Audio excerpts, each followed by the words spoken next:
leaders from JPMorgan, Wells Fargo, Citi, PNC, and BofA, Bank of America, said that AI is already lifting throughput and will likely shrink certain roles over time. I feel like in finance, in banking, just in general, AI can help in a plethora of ways. And I guess now productivity and AI go hand in hand. Sundar Pichai from Google Hmm. actually said AI is going to make life very uncomfortable for a lot of people, and it'll only get worse. And he was like, "Oh, even for me, a CEO, and we're just going to have to live with it." AI is the reason that any level of efficiency is being gained, but it's really just another driver and building block. So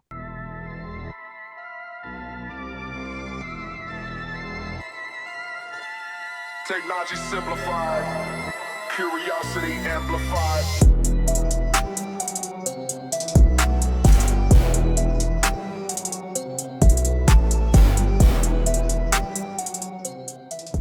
Welcome back to another episode of Tech for Thought, where we break down the latest in AI, finance, and technology.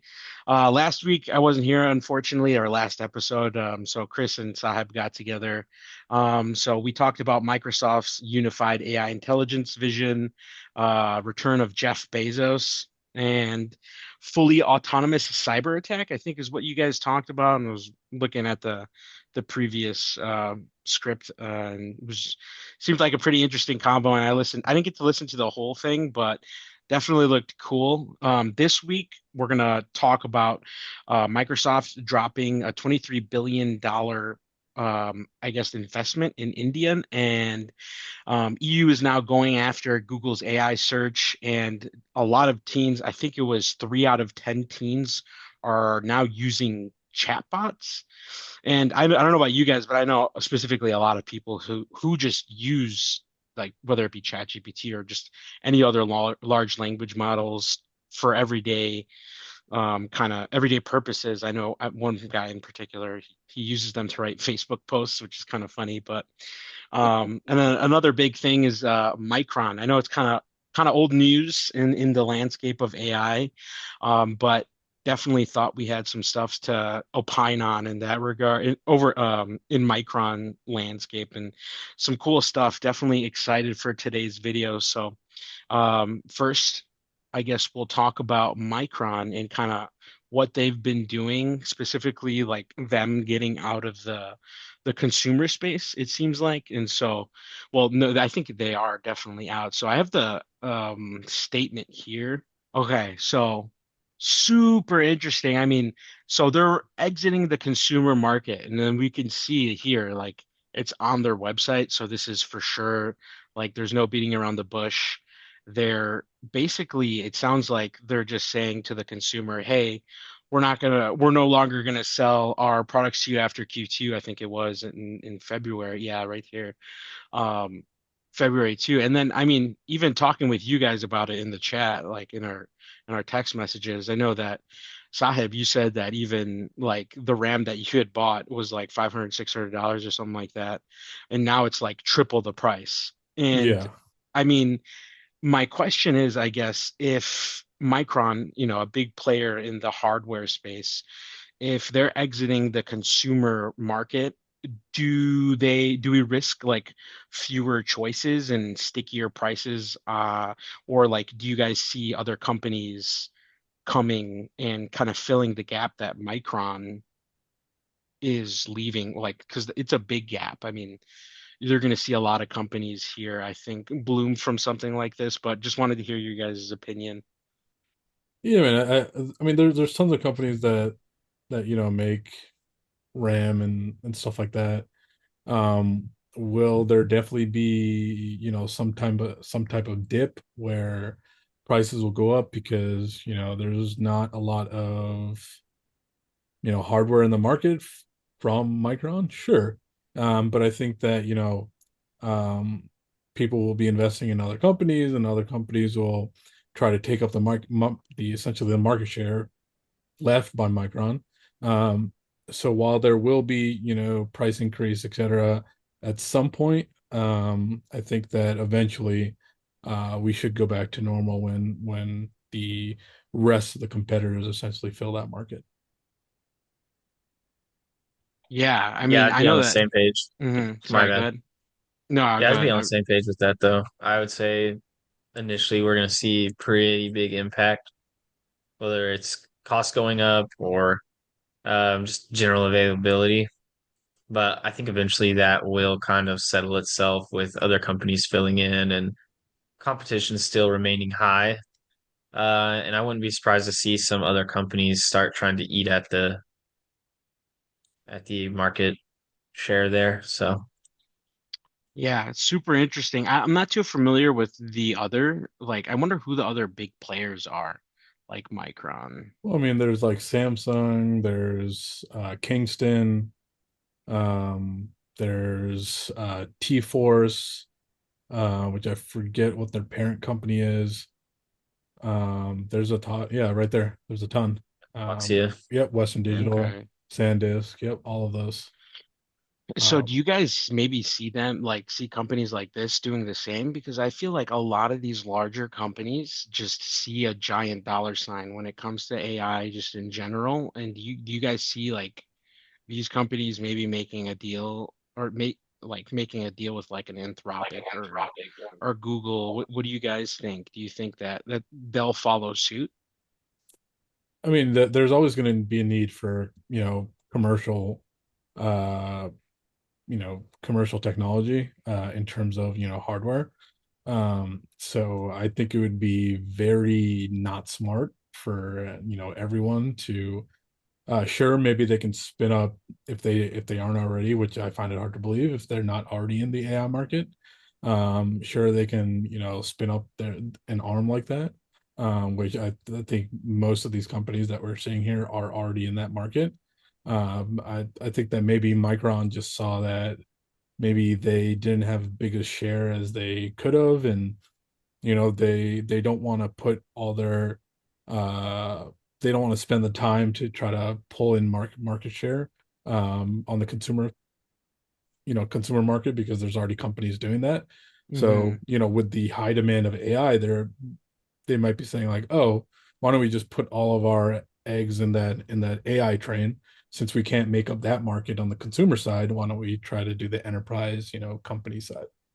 Yeah. I mean, it seems like there's a whole new market just for hyperscalers that require just like the hardware required to run these large language models or just like bigger models. It seems like there's a market for that. And Micron, by making this move, it seems like they understand that. I was just curious because I'm not too sure. And also, like people that I know that build PCs, like Mhm. how's this going to affect them, like the end dollar sign and stuff. So just like super interesting. I know that a lot of people use NVIDIA. I know I'm not too sure if I've heard anybody use Micron, but then again, I'm not too sure, but Well, definitely cool. Micron is crucial. That's what Crucial does a lot of SSDs. Oh, They do okay. like RAM stuff like that. So um, yeah, that's basically their consumer line. And Uh-huh. if I'm being honest, it was all right. Subpar. it's a Uh, value brand. It's no, yeah, it was never like a, you know, yeah. You're not getting like Samsung 990 Pro level speeds and stuff. yeah, Um, so it wasn't, like the high end. So it was more for budget, yeah, builds. So that'll probably hurt the budget market for sure. yeah.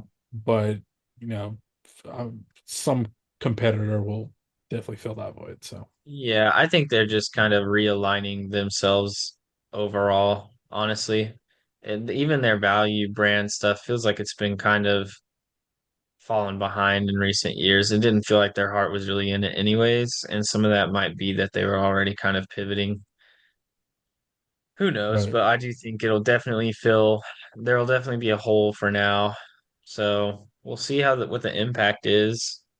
I think they're going all these companies that are going so heavily into like enterprise level or pandering to the hyperscalers and stuff like that. I think they just really have to stay up on top of their research and development even more so than before. I mean, obviously, tech company, you've always got to stay ahead of the curve, but now you've got to pay attention to a lot of different industries and how those are going to be impacting you. Um, we've kind of talked about this several times, but hyperscalers, all these massive data warehouses going in, all of that, Mm. it's going to be impacted going forward by how efficient can you make your products, how available will they be, how resistant are you to things like tariffs, and like how strong are your logistics, how Hmm. well can your product be maintained in something that large scale? Are you going to be able to compete to a high level? Are you going to be able to continue competing? How scalable is your product? Hmm. There's a lot to take into consideration, and I think the biggest thing is efficiency. This can't just be a look how powerful this is. And we've talked about this with NVIDIA a lot too, is you just have to make sure you're focusing on all the right things that keep you at the bleeding edge. And sometimes it's not going to be just the more powerful, it's going to be more power, you know, just around like the efficiency level. I don't know what the official terminology is for it, but you're going to have to make sure that efficiency is a big thing, and while outscaling competitors on actual capability. So I don't know all the niche things for hyperscalers and kind of how all this stuff hardware side is going to work, but the impacts, especially on the market right now, I think we've seen RAM prices already skyrocket just in the last, what, 2 weeks, even since it was just kind of, Yeah. I mean, you I'm know, looking at the prices for the speculated. first time, and this is insane, man. Like Yeah, 32 gigabytes, 347. I don't remember it being yeah. that high, but I mean, I never really, I've never built well, I have built a PC, but not like a gaming PC. Um, but I don't remember like memory or RAM being this high, man. I haven't built one in 5 years. I'm not Yeah. a hardware guy. Sahib's probably more of our hardware guy. Does it usually cost this much, Sahib? Like typically, would you say? Or No, is it a bit these higher? prices are kind of high, especially for a 16 gigabyte kit. Yeah, 321 for a 16 gigabyte kit is a little much. I mean, it is DDR5 6400 megahertz. Megahertz is the speed that we get it from. That it can, run at. So yeah, the speed is good and everything, but still for a 32 gigabyte kit, two 16 gigabyte sticks, yeah, that's a lot. And for crucial to have that. So Yeah. That's cool Yeah, though. if you pull up Overclocking. Newegg is going crazy with it right now. I know that Newegg, yeah, what's that? Newegg is it's a hardware company. They sell a bunch of computer hardware, uh, other products, stuff like that. Oh wow. They do sell a bunch of GPUs. They sell CPUs. this is like where a lot of people that are building PCs and stuff like that are gonna go to. Yeah, Oh, That's, okay. I use Newegg and Amazon and a couple of different places whenever I built mine. yeah. Or Micro Center. Micro Center is pretty good. Yeah, I was gonna Micro say Center. Micro Center is That's if you, yeah, I mean, there's I love actually that we one have. here. I'm actually so glad. When I moved here that I found out that there was a Micro Center like right over Nice. here. It's like Yeah. 30, 40 minutes away. I love the deals that they have. I think it was Jacob that actually showed me the deal. Yeah. They have like these cool deals. Anyways, but yeah, definitely interesting to see like how this is affecting the overall market. And I wonder what all of these companies, these tech companies, are going to do now that, the Fed cut rates and how that's going to affect like in the market overall and in the economy and how I don't know. Yeah, I don't know yet. I guess it's a wait and see kind of thing. Yeah, definitely wait and see. I mean, well, we'll see what happens, how this Yeah, and I affects feel like there's the stuff market. like crazy stuff happening like week to Yeah. week, and it's I like, mean, Oh yeah. I think Oracle's, how much did they spend? Like 300, it was like a 300 billion deal. Now it's worth negative 70 billion. Yeah. what? That's an yeah, but that's we talked about that what a couple weeks ago when it was first Yeah. coming out. Not what Yeah. was it, 2 episodes ago that we talked about it? I think so. Yeah. Where it's like obviously it's gonna show negative, especially in the short Oh term. yeah, The yeah, yeah, yeah. Hmm. the thought behind it is what are they gonna look like long term with any of these like massive expenditures and like long term investments like this? It's always going to look, the numbers are always going to look really bad in the beginning. So the Hmm. question is, Well, I mean, it, I think the idea is that is because they locked themselves into one vendor, OpenAI, exactly. and then that's why vendors were like, yeah, this is kind of weird.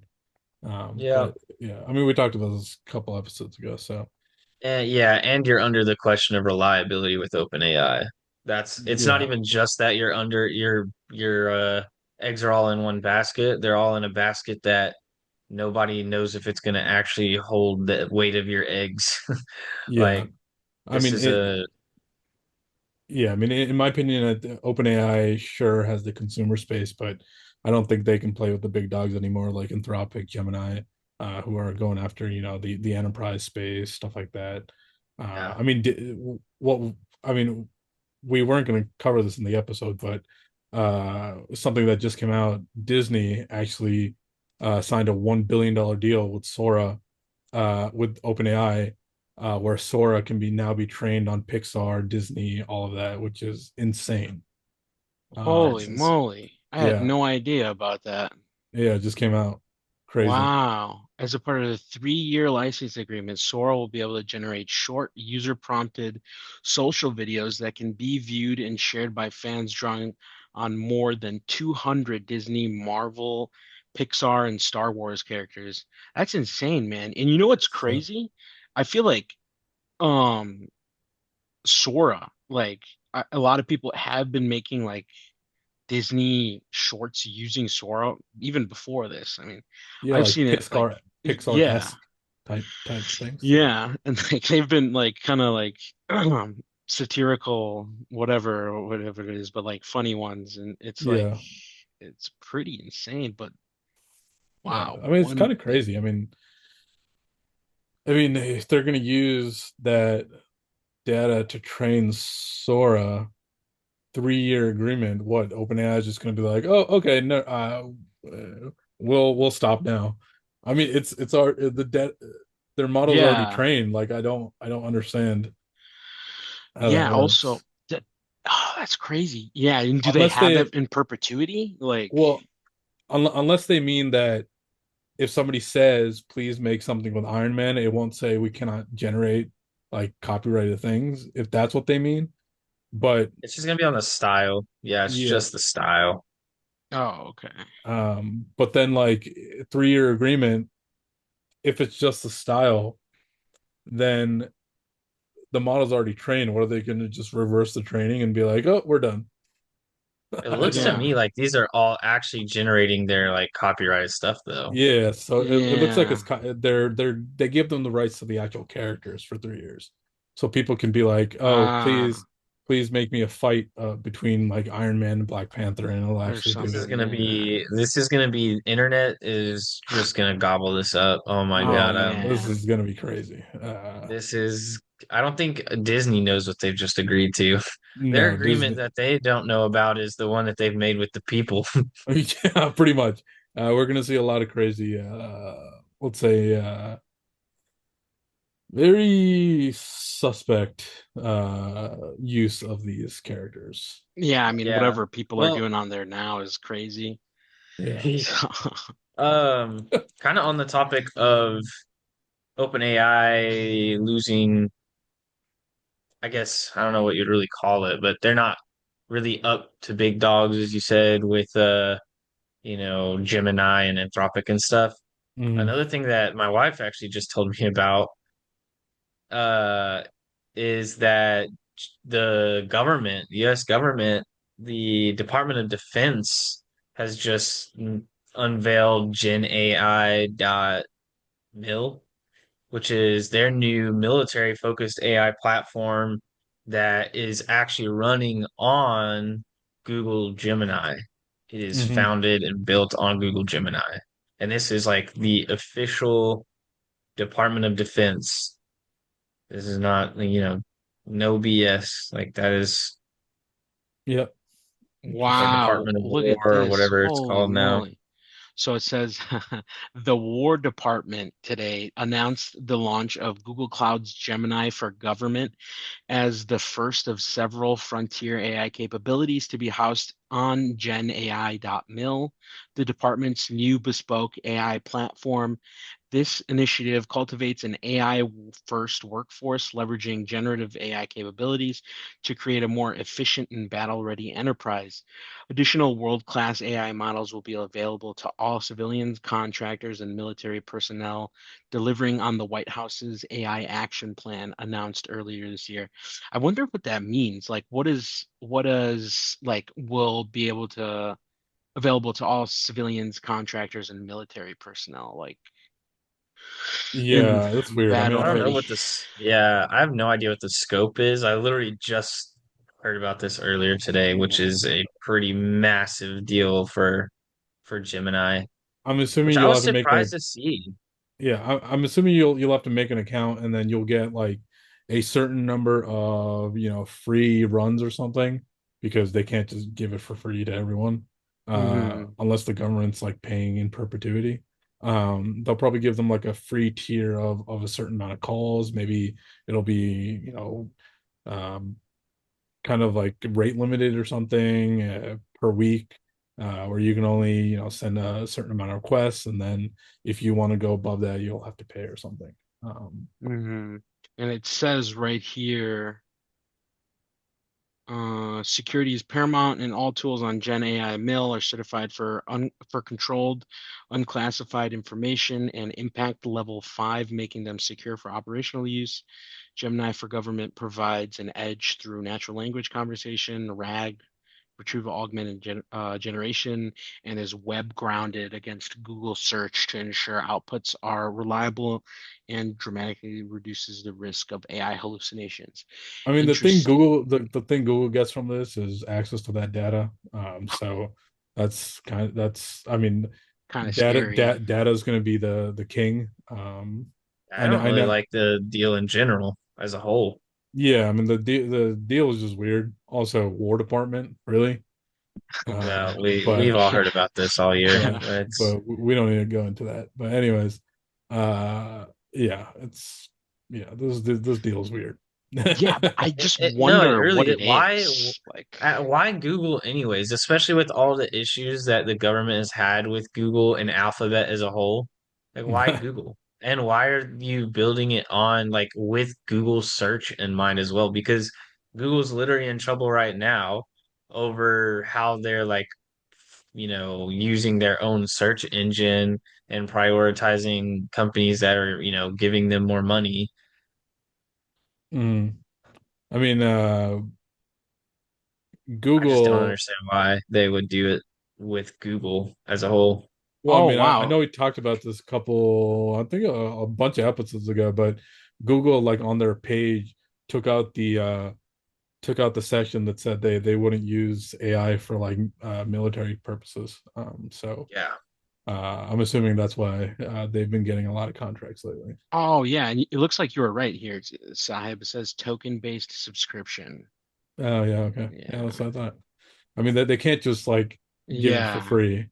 Um, so So, dang. Oh, that's crazy though. So say I'm like a user and I want to use this large language model.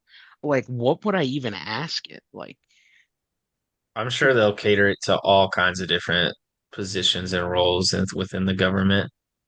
yeah, I mean, this is just a way for Google government to collect information, data. I mean, I know this is one of your. I think in the script you have a as the discussion topic deep dive, but in general, we can hit that right now. Data is going to be the king in the next few years. yeah. I mean, we're already It running out already of data. is. Yeah. We've already run out of data.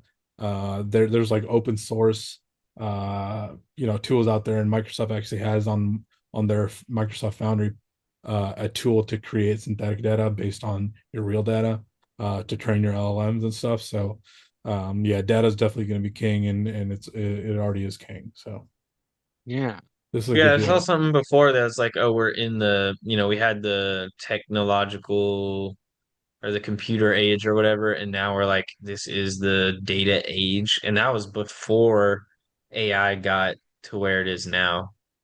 And Right, AI is literally everything is on data. It gobbles data. And so how do you keep improving it with more data? right, yep, Yeah, and yep. it looks like it's going to be powered by Ask Sage. I don't know if you guys have ever I heard of it, never used. done anything with it. Yeah, so an Ask Sage is so this is what a quick Google search. Ask Sage is an LLM agnostic, versatile, and extensible generative AI platform on any cloud or on-prem, designed for the industrial base and government teams to support FOUO. I wonder what that means. FOUO and slash CUI data.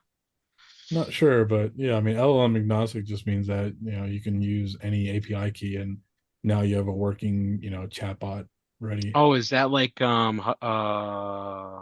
Hugging Face or not Hugging Face? No, I mean, it's just like any platform that allows you to use any API key. So Oh, okay. you're not like stuck on, a specific vendor like OpenAI, or it's kind of like a Microsoft Foundry where you have like Mm, 11,000 models, but obviously you're not using the Microsoft Foundry.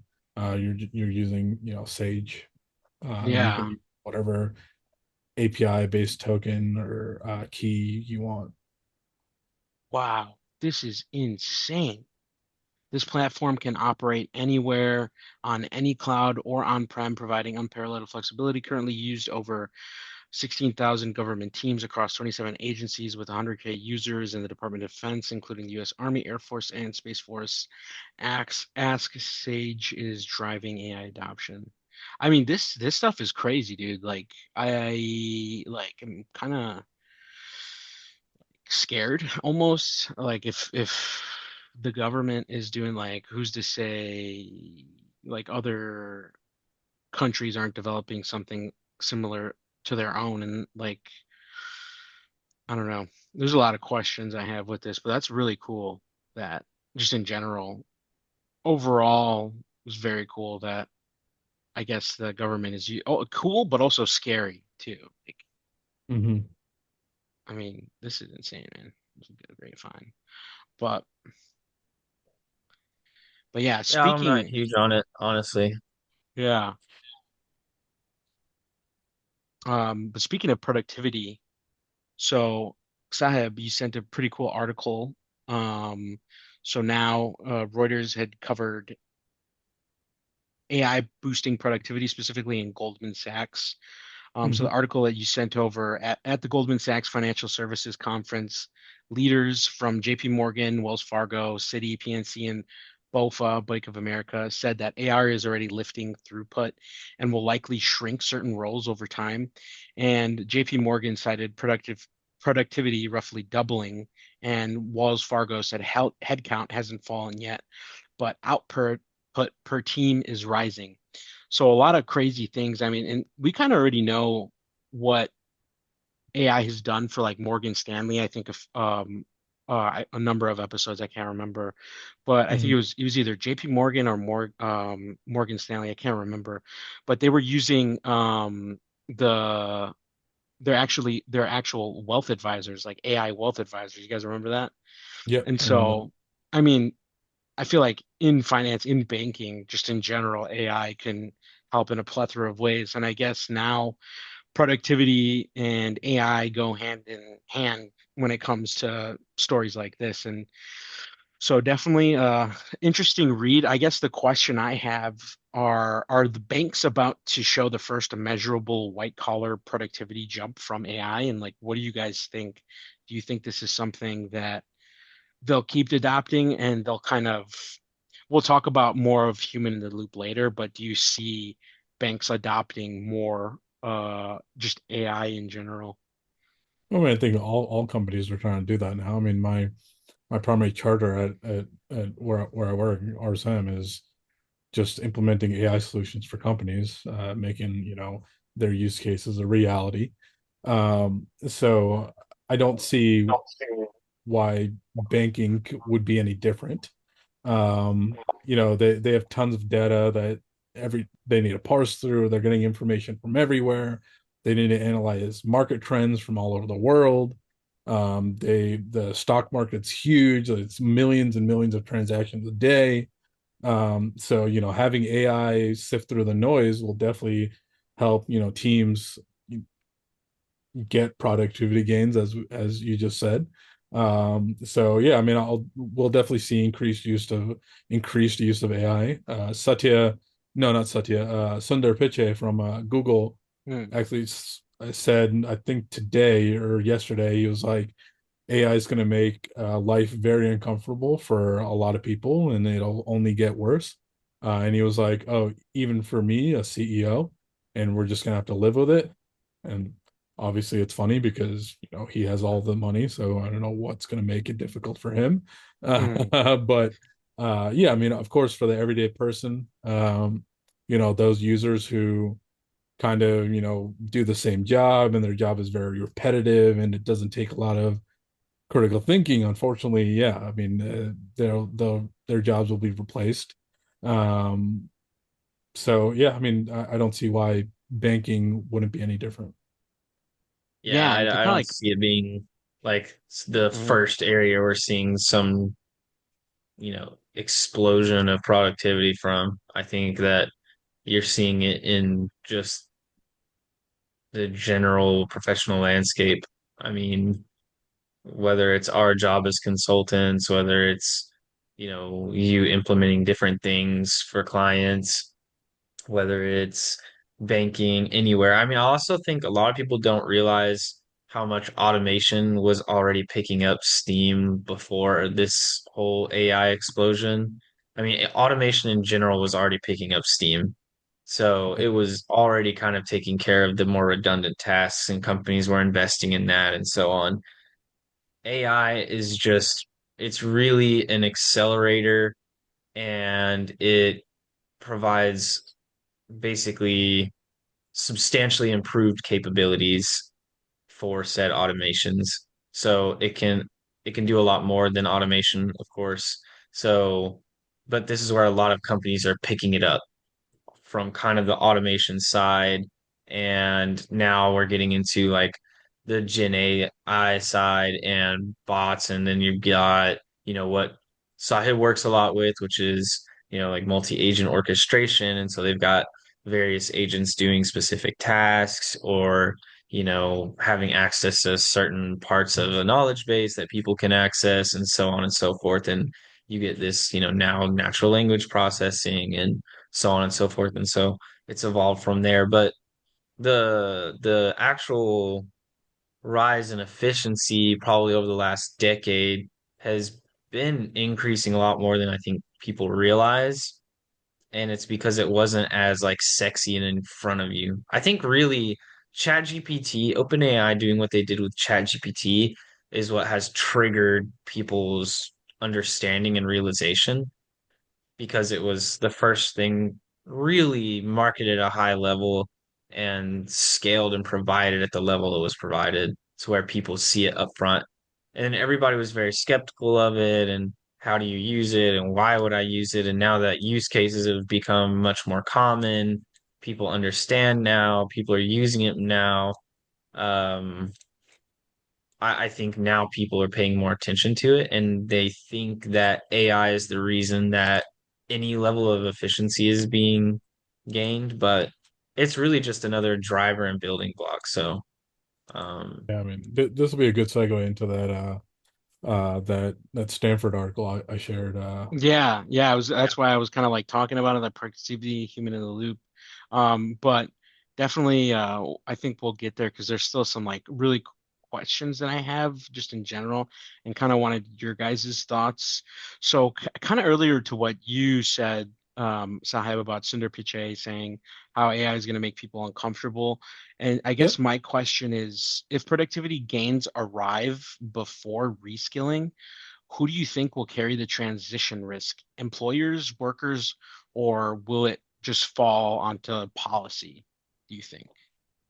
I mean, I think it'll be a bit of both. Maybe all three. If you have, users that are reluctant to use AI, they're just going to be left behind. That's just the fact of the free market here. Um, and I think it was maybe it was Meta. I think they said that they're going to start rating employees on how well they use AI. So that's another big thing. So yeah, I mean, I think it'll be a bit of everything. If reskilling doesn't happen as fast as it should, we're going to see high rates of unemployment, companies trying to pull in people that can actually use AI and actually get those productivity gains they're seeing everybody else get. And then eventually we might have to have some type of universal basic income for those that can't get jobs or maybe are just too old to reskill, and they don't have enough savings to live appropriately. So yeah, I think it's going to just be a culmination of all three of those things. It's going to be on the user, it's also going to be on the employee, on the employer, uh, making sure that they're not acting in a super greedy way, trying to automate as much as they can, just for the heck of, their shareholder value. Hmm. Um, and then, then some policy stuff will have to happen as well. Yeah, I Hmm. think at the end of the day, a lot of people really want to tear into companies for acquire or starting to push employees to use AI. But the reality is that the companies at the end of the day, they want, and this is from the beginning of time, they want you to get as much done, as efficiently as possible. And they want it to be at a quality level. So if you're being asked to dig holes by a company, but you refuse to use a shovel, you want to stick to the old way of using your hands because you think it's the better way to do it. And What a Texan they have thing to a say. team of, huh? What a Texan thing to say. Okay. But say you've got 10 people on a team, Yeah. five of them refuse a shovel, and five of them take the shovel. Okay, well, the five using the shovels are going to get at minimum 10 times done, 10 times more done, likely going to look better. And so they're going to start hiring people that are willing to use the shovel and letting the other ones either trickle out or they're saying, okay, well, these are the productivity levels that are expected now. You're not willing to adjust and reach those productivity levels that, in the modern world, a lot of people argue whether the productivity like expectations are fair. And I think that's a good thing to keep companies in check on. But I do think it's very I don't want to say naive, but somewhere along that of, you're expecting a company to think, oh, well, I don't, I shouldn't have the expectation that you use this new tool that everyone is using and everyone's not using it for no reason. Did that make any sense, everyone? Everyone's Yeah. using it for a reason. Yeah. Yeah. It's because everybody understands that this has these advanced capabilities that can enable Mm. so much more.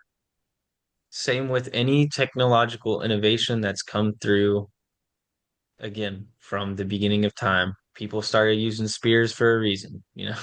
Like we're not hand What are these wrestling wolves. analogies? Look, people understand Yeah, it I with know their what you mean hands though. sometimes, Yeah. Sometimes that you want to compare stuff to, oh, big tech companies, I get it. But at the end of the day, it's easier to explain it to some people in a way of like, the olden ways, if you will, or Uh, like something that's more physical and hands-on for some people to understand, I think. I mean, you could have just said yeah, something like abacus to calculator or something, but you went yeah, or yeah, all the way No one back to thinks the of an BC abacus. to Nobody the thinks of an AD. yeah, abacus yeah. Unless you're like Play-Doh or something. or something. What even is But an abacus? I thought that was just that kid's toy at the doctor. abacuses are crazy. It's gonna be, it's crazy that the fact that nobody knows. Well, I don't know about today's generation, but like the generation that grows up in the AI age, Mhm. they're probably not even gonna know what an abacus is and stuff like that. It's Well, just I they'll insane. mean, know there are what it people. is, I'm sure. They just Yeah, don't like us. they They don't might, know how to yeah, use it. Well, I mean, there are people who don't even know what a VCR is anymore yeah, or that's You're cassette. true. lying. So, Yeah. You're I mean, lying. there's a lot of people who don't know what an abacus is. I mean, Yeah. Chris doesn't know what an abacus is either. Or like how to It read just a isn't clock. front of mind, like you said, Texan, bro. We work on farms, and Yeah, I mean, Yeah, oh yeah, and just I did a quick Google search and it was Meta. So I believe you're saying that. So gotcha. it looks like they're going to assess their employee performance by AI-driven impact starting 2026. And it says the company is shifting towards a more AI native culture and all that stuff. So and it seems and also a funny thing too is that Meta is also rolling out an AI tool to assist employees in writing performance reviews. So oh my AI God. everywhere. AI Well, everywhere. that's a vague statement, Uh, though. That's a vague statement in all fairness. It can actually make things more Yeah. consistent in the grand scheme of things. Yeah, especially like also, note taking. I feel like it's good also for note speaking of taking. Meta, I'm surprised we didn't add this to the script. They're actually going closed source. No Huh? way. No more llama. They're going No way. code named avocado. Their closed source model Q1 of No 2026. way. Yeah. Okay, hold on. Wait, I might need to they grab the changed the screen name of it, again. or they changed what all did they change about it? They're going closed source and the model will be codenamed avocado. Oh my God. Is this like a new trend? We're gonna announce that it's open source and then we're gonna change it to closed source. Well, unfortunately, Meta obviously can't keep up with China in terms of open source. And also with open source, DeepSeek and all of them made insane productivity gains using, Meta's architecture that they built. So the board actually did not see eye to eye with Mark Zuckerberg, and they were like, "We're going to go closed source." So it was supposed to come out end of this year, but they pushed it to Q1 of 2026 because they're trying to get better results rather than pushing out a product fast. I called this back then when they were announcing it though. Meta is just Yeah, I not the type remember of that. company to do anything open source. I mean, think about it. Think about Facebook, Threads, Instagram. What part of this company at any point shouts, "Oh, we can do open source," or "We will do Man, open source"? I don't even they Llama. think it's a just question of capability. It's just a question yeah. of who they are at their core, and it is not an open source company.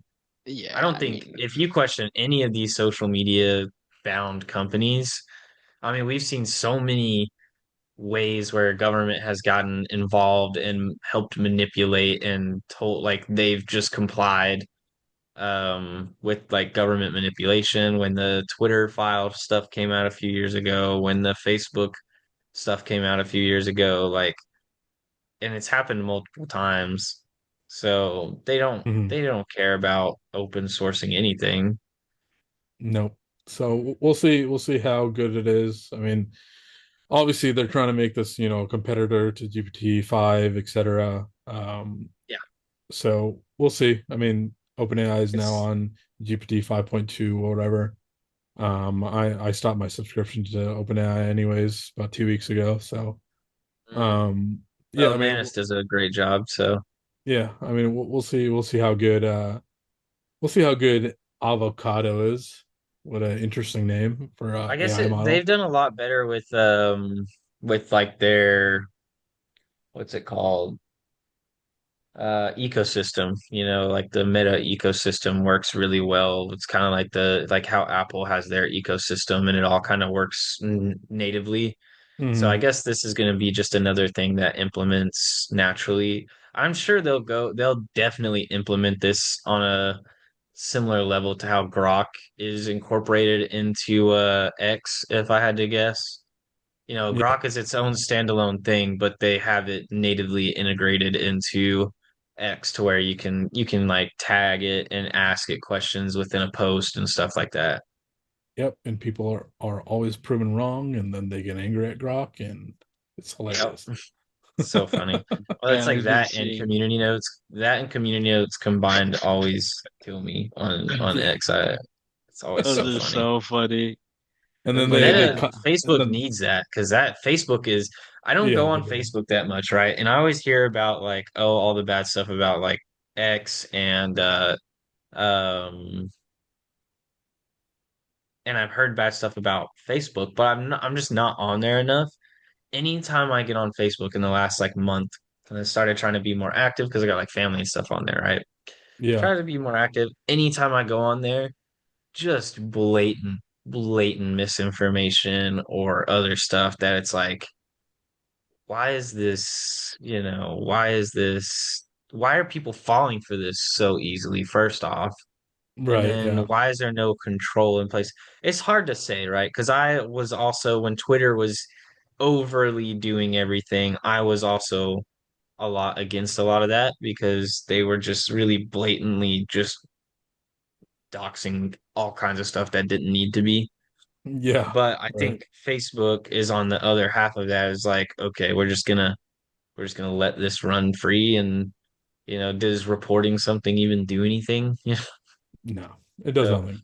Facebook is the cesspool of misinformation, oh for man, real, right? and yeah, yeah, nobody really uses that anymore, and unfortunately, it's become an echo chamber for boomers and the elder generation. Oh, okay. So, Whoa, whoa, whoa, whoa. All right, uh, all right. Gen Let's lay off X the boomers.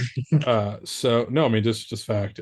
So there's no younger people to is not wrong though. combat their wrong facts that they try to talk to each other about.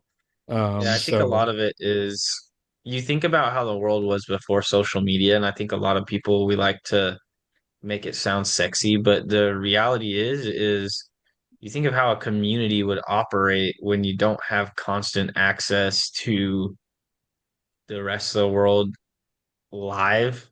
Like I can get mhm, on Hmm. right now and see what's going on in Chicago, you know. yeah, But back 30 years ago, you would have to wait, even 20 years ago, you would have to wait to till the see if next something news big was cycle. happening. Yeah. Yeah. So, the people in that age and that era, they're used to kind of just trusting what comes across. And there was never anybody to just discount that, not really. Hmm. And so they're used to just kind of standing with each other and just almost ignorantly believing and following things. And so whenever they see something come across their screen, which is why a lot of them get sucked into scams so easily, it's because they just Yep. don't understand how to verify things on the internet. They don't really understand the scale of the internet, the capabilities people have on the internet. They don't understand like certain things that we know natively, like we grew up with and we work in and all of that. So I think that's the trap that is Facebook for them is they are not led to a proper information. And I think they're just being that like I think they could benefit from a community notes type of thing, Hmm. but it feels like Facebook or Meta, they just don't really care. They're like, well, it gets clicks and things like that. So I think in a situation like that, I think a company like Meta should be held responsible. And we've kind of had conversations about this in the past. I know I'm a little bit pivoting here, but I Yeah, think a company like like an Meta, AI they need to tag. understand their audience and understand how easily people are being manipulated and do something about that. I mean, Hmm. it's just that's why boomers or Gen X or whatever they are, right? They get into this headspace and then they're just so arrogant a lot of the time. And it's just Yeah. anybody on social media, in all fairness. But even earlier, we were talking about a family member of ours commented something on a post on Facebook, and I just don't think they realize that these things get shown to other people. Like they're used to, discretion and they can be kind of dickheads behind closed doors or whatever, and it not have an impact or even have a different like social implication. But, Yeah. we see something like that earlier and we're like, dude, really? Like right Yeah. here in front of everybody, you're saying this? Like, really? And so Oh man. it's just something that is like such a variance in generations. And I'm sure we'll have our pitfalls and stuff, but I think us being raised this side of the like technology boom has Yeah. is really going to prepare us for future technology innovation, technological innovations, and like more of the computing innovations and stuff like that, regardless. So just something to Yeah. keep in mind though, whenever we kind of talk about those. Yeah, I mean Dude, we talked about boomers, but what's this thing I hear about teens, Aiden? about teens. Yeah. So yeah, so earlier I mentioned, kind of alluded to it, that about 3 in 10 US teens use AI daily, which is insane if you think about it, but it makes sense because I think we've talked about it earlier. We've seen a lot of people use the chatbots now almost as like kind of like a therapist, or just like, but Yeah. like I know people that actually use it to like think, and that's where I'm like, okay, like you gotta, you gotta use your critical thinking skills, instead of like replacing it. Like there are Yeah. people like that will, there's it was a meme or something, but it was like, this person just said XYZ to me. How do I respond to that? And so like that is like, okay, like you should know how to respond to how Yeah. somebody's talking to you, because if you don't, that's kind of scary. You should definitely not be using it for something like that. I mean, but like, yeah, it's just crazy. But anyways, a new survey reports daily chatbot used by nearly a third of U.S. teens, alongside growing safety accuracy concerns from parents and schools.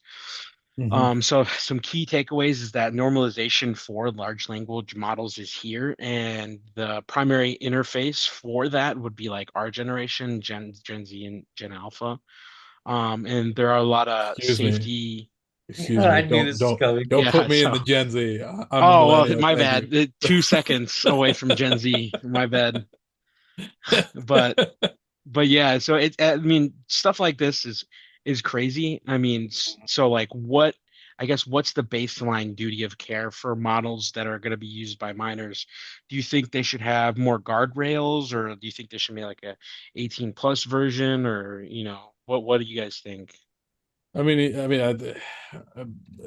I mean, the Meta tried coming out with their like teen accounts, so we could do something like that with like teen LLMs. But they just had that thing in Australia where they banned social media for like kids 16 and under. Oh yeah, I And saw it's that. like a couple million people were thrown off their accounts.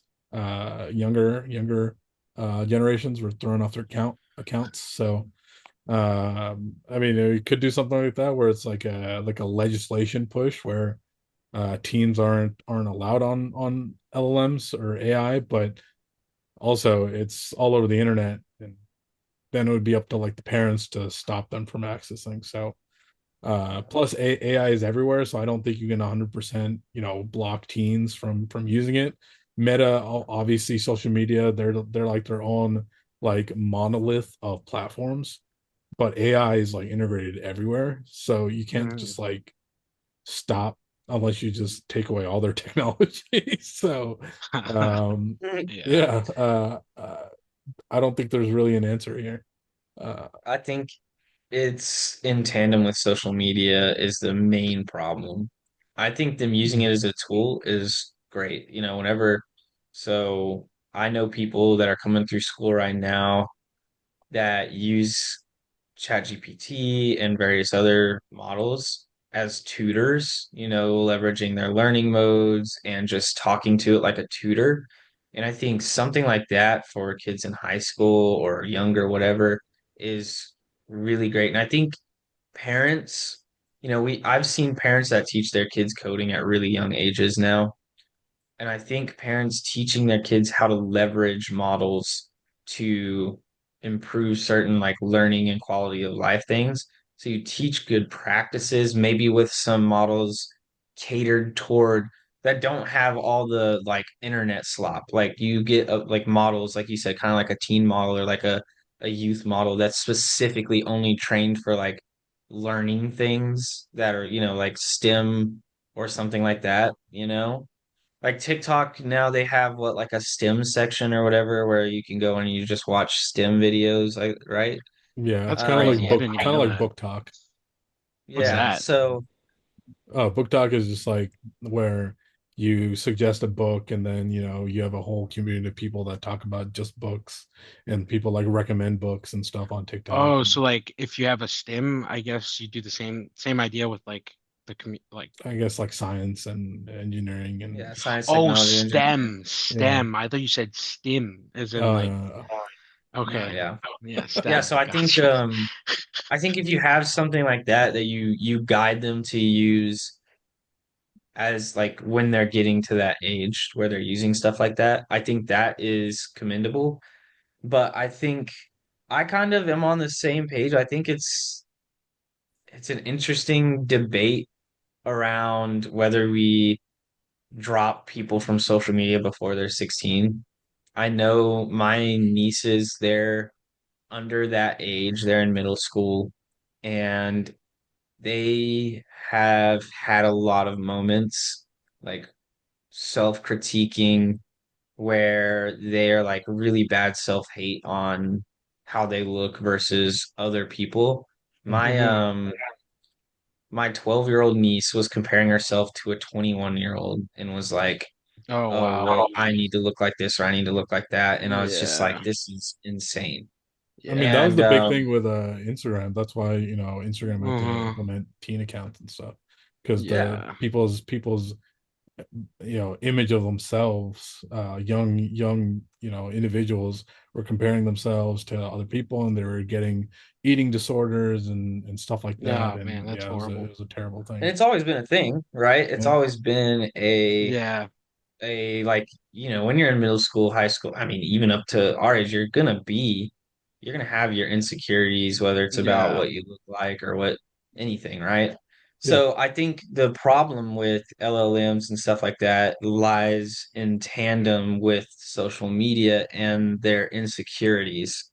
The Hmm. reason you go to ask something, how should I respond, isn't oftentimes because you don't know how you would reply. It's because you want to reply a certain way, but you're like, well, am I going to look stupid or am I going to sound this way or am I going to sound this way? So, Yeah. I mean, that's a large reason why a lot of people will write up things in their own words and then they'll ask ChatGPT, make this sound more professional. Because we're like, you Hmm. know, did I make it sound good Talk enough? good. Make Yeah, no exactly. mistakes. And so there's a balance, I think, and I think you definitely, anytime you have a child under the age of 18 living in your house, obviously we're not parents, so we can't tell people how to parent, but I definitely think they need to be educated on stuff like this. They can't go, in my opinion, you can't let your kid go into college or into the real world not understanding any of it and then being really far behind the curve, Hmm. whether that's with any type of technology. I'm the same way on like phones, video games, whatever it may be, that, computers, like your kids should have access to these things before they graduate high school. Yeah. Yeah. But when they're like 13, 12, and they're comparing themselves to people that are in different circumstances. And I even saw her compare herself to like this girl around her age, but her parents. It was one of those situations where the parents like make money off of their kid, right? And this has been Okay. like all over the internet, like all over the place, right? Where Yeah. parents do this to their kids, where they're like basically vlog their kids' lives day to day and they make money off of that. And their kids are like 10 years old and they make them wear makeup and all this other stuff because it makes other kids feel a certain way and they watch more. Yeah. So then when you have a kid asking it questions of like, how do I be more like this? And then, yeah, we all know how ChatGPT is on validation and stuff. You're Hmm. right, blah, blah, blah, blah, blah, you know? Oh, thanks for pointing out that I was wrong, blah, blah, blah, Yeah. blah, blah. So I think it just has to be responsible parenting and responsible guidance is what it'll take. And guess what? It'll never be perfect. And Yeah. Yeah. There's always going to be like those stories, those outliers that just shift the whole perspective. And yeah. there just needs to be regulation and effort. That's all it is. There's going to be people are learning the scale of AI and these, agents and things, these LLMs. So like as parents are learning it, their kids are also learning it. And parents, they work. They tend to their kids. They do other things. So they're not using AI all the time. They're not on social media all the time. Whereas a kid who's they don't have anything to maybe do, they're at home, they're on social media, they're at school maybe using these LLMs. They're on their phones all the time. Yeah. I mean, So right here, like Pew Research says that 97% of teens use the internet daily, with about 40% of respondents saying that they are almost constantly online, which is crazy to think about. Like, Yeah. They need to touch some grass. yeah, like nerds touch can take a grass. shower. Us being online. Yeah, Yeah, all day, every day. it's not like we're not on our computers like 24/7. I Yeah. literally have been on my Work. computer. What time is it? It's like it is 8 o'clock, and I've been on my computer since 8 a.m. Wow, Right. what a slacker. I've been on since 7:30. Yeah. Get good, bro. This guy. Funny thing too is that we kind of talked about it already, is that ChatGPT by far tops the list as the most widely used AI chatbot bot among teens. Hmm. And you see 59% use ChatGPT, 23% Gemini, 20% Meta AI, 14% Copilot, 9% Character.ai, and then 3% Claude. So I'm Yeah, I surprised mean, Meta AI is that high. yeah. well, Meta, it's integrated into Instagram and all of that. Oh, yeah, that's Um, true. the obviously Claude's going to be 3% because nobody's coding that young with it, and You might Claude maybe is in like technology class maybe or something. maybe, but it's mostly for the professional or the Yeah. technologist or the product manager who wants to pretend and think that he's a developer. That's Jeez, um, this funny. guy he's on something tonight. Go take a nap, Sahib. That's I'm a millennial. crazy. I'm older than you guys, so Oh my Millennium God, this Falcon. guy. but yeah, I mean, well, yeah, that is interesting that Meta AI is that high. But it does make sense since they own two of the biggest social media platforms, kind of.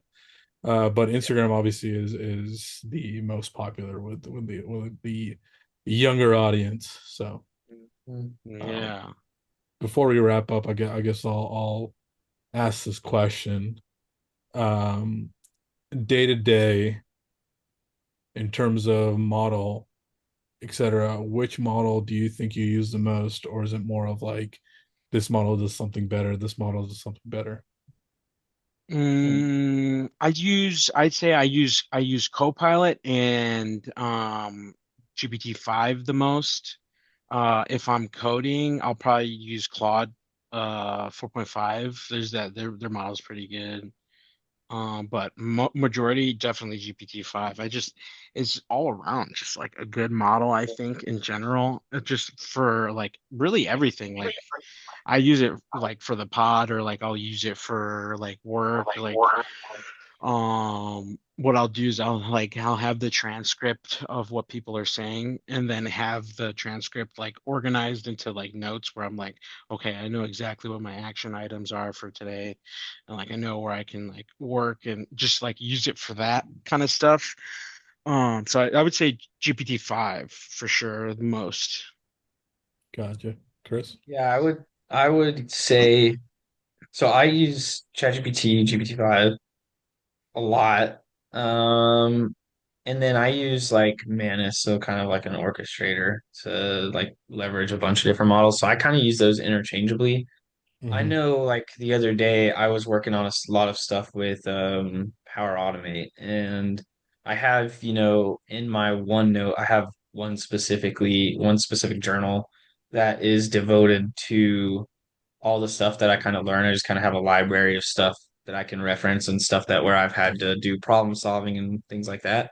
But I also have like within that I have a library of I don't really know what you call like syntax and output values and some like common statements I use and functions and stuff like that. And so I Mm. used ChatGPT the other day because I was doing a ton with dates, like subtracting months and getting certain month formats and blah blah blah. And I was using ChatGPT to try to figure out a solution because I needed to get I don't remember what it was I was doing, but I was doing something where I needed to get previous month, but I needed it in a certain format on the output. And Yeah. I was just curious of like, how do I grab this and can I change it to be a different format or blah blah blah, right? Mm. And I needed to subtract. I needed to like look back at the last 3 months, but I needed it to be months, not days.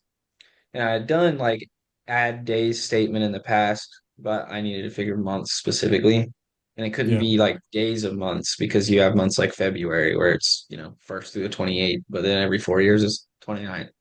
Yep. So it actually spit out a bunch of solutions, and I was like, oh, interesting. So I just started going down a rabbit hole there, and I basically just built out the rest of my library of like day, hour, month, and all like the different functions I could do with that. So Hmm. I think GPT-5 is great for stuff like that. Hmm. I don't like it for like when I was developing the blog site and stuff like that. GPT-5 was not good at that.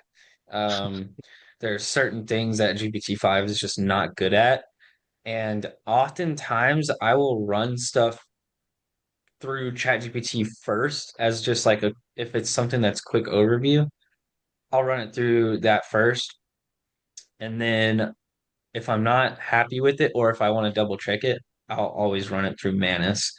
And just about every time Manus is going to give me the better quality if it's not something that I just need a quick response on. Gotcha. Yeah. Long answer, but yeah, I use ChatGPT and Manus And extensively. orchestrators are great. Yeah. I mean, I use Claude for coding.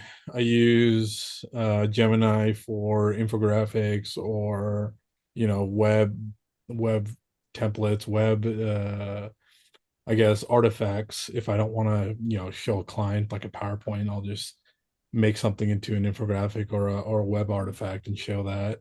In terms of yeah, probably Menace in terms of for various PowerPoint generation or general questions, etc. It's a good researcher. Sometimes I use Perplexity since I get it on my phone with Samsung.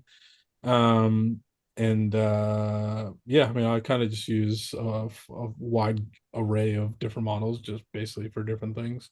But yeah, no ChatGPT. Yep. Yeah, Yep. That's a great one. It's good. Definitely very, very, all the models are great. They all have their use cases too. Definitely gonna keep using them though. I'm excited to see what the future holds yep, in that regard. But yeah, thanks for tuning in to this episode of Tech for Thought. We had a lot of fun talking about everything. I know about all the news that you guys shared. I know we kind of went off script there, but that was super cool. I mean, I had a blast talking about that stuff. And like the government developing their own large language model and like now just a bunch of crazy stuff happening. But yeah, next week, let us know what you guys want to hear. Tell us what to unpack next. If you guys have any ideas, feel free to drop a comment. Also, check out the link in the bio. I'll probably put it in there. Link tree got all that good stuff. Also, didn't know if you guys knew, if you guys are watching on YouTube. We have the podcast version. We're available on Spotify, Apple Podcasts, and I don't remember exactly, but you could probably find it in the links. So, but yeah, thank you guys. Yeah, and let us know your favorite model in the comments below. Yeah, like, subscribe.